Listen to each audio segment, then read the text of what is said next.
Hello, hello, hello. Hello sound, hello.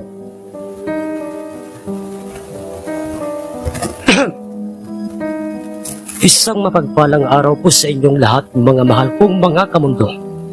Ngayong araw na ito ay atin pong mapapakinggan ang isa na namang magandang kwentong pangkababalaghang likha po ng malawak na imahinasyon ng inyo pong lingkod, Jesse Sakupon Francisco.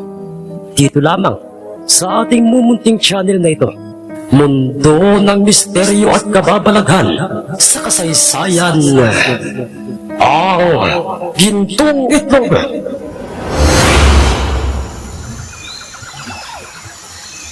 Hapon na pala. Ay, nakakapagod.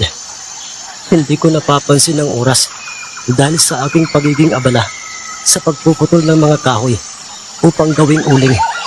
Ay, tama. Bukas ko na lang ipagpapatuloy ang pagpuputol at paghahapot ng mga kahoy patungo sa aking ulingan. Ihahanda ko na ang aking mga dadalhin kagamitan. Uuwi na ako sa aming bahay. Teka lang. Ano itong nakikita ko?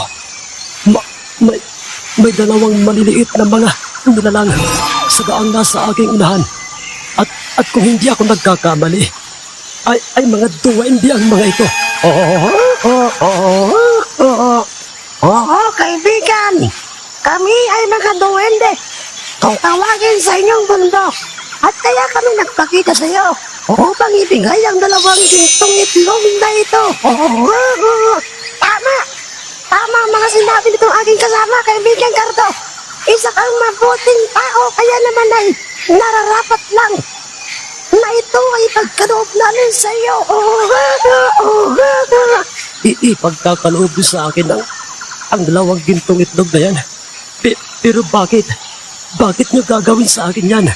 Ito ang umpisa ng pagbabago ng iyong buhay sa pamamagitan ng dalawang itlog na ito o ng dalawang gintong itlog na ito ay magkakaroon na ng katuparan ang iyong ninanais na mangyari sa iyong mga anak o sa iyong buong pamilya o sa iyong binuong pamilya. Nakakahiyaman mga kaibigan, pero tatanggapin ko ang mga ito. At ito'y dadalhin ko sa bayan upang ibenta.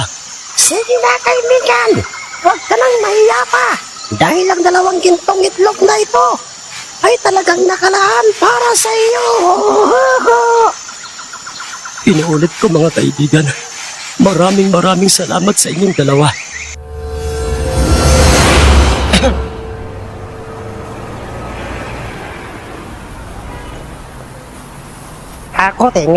Ako tingin dyan sa sinasabi mong dala mong gintong itlog. Akin tiyakin kung yan ba'y totoo o baka naman yun ay isa lamang imitation. Sige po, Mr. Choi.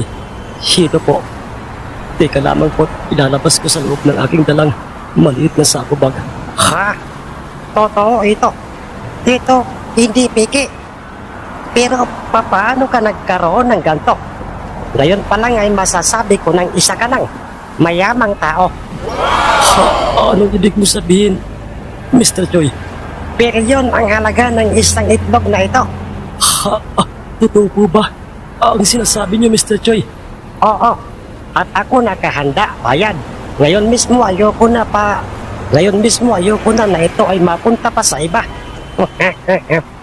Nabitin ba kayo mga mahal kong kamundo sa ating magandang kwentong ito? Pues, abangan niyo po sa aking mumunting channel, Mundo ng Misteryo at Kababalaghan, ang karugtong ng magandang kwentong ito. Maraming salamat po.